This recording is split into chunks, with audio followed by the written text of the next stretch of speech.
Hoping you guys can see these things here where they go.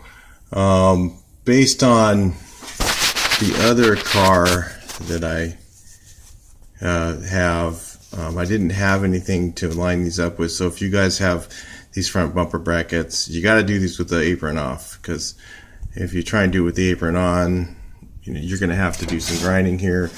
It's a little bit much easier to have the brake apron off. I mean, you can do it with it on, but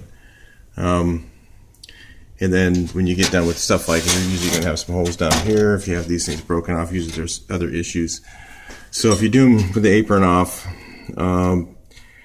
if you look at right here, right there where it is, it's about 1/4 of an inch there, and about 1/4 of an inch from where the bolt is supposed to be here, because I have one on the other car that's positioned at about the same place, and then same thing. So if you can see better over here, 1/4 of an inch here between the edge and here, and then down here about 1/4 of an inch between this thing and the, well, it's about 1/2 inch between there and the bolt. So that's about the right place.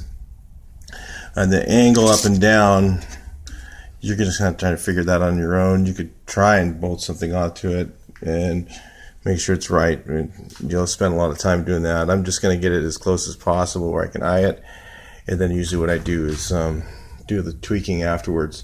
So with the bumper brackets, I might have to tweak them down a little bit to make them fit right. If you're trying to get it to be all perfect, it's a little more work than that. You're going to have to put the bumper brackets on, put the apron on, put everything together, and then maybe hold everything together with screws. Usually I'm pretty successful at doing it this way without doing it all that stuff. So just showing you guys some of the little tricks and stuff like that. Then this here is going to get welded in. Then I'm going to put a plate over this and then fill all this in with weld. Still working on some of these welds here. This was pretty beat up in the front. Then I'm going to do some more pulls on it after I get done with that. So because I need something to pull on. But I'll get this all pretty straight, almost hand metal finish, and then I'll do a little bit of Bondo just to knock out the small wrinkles. So anyway, this is the front of the Bug, back at work.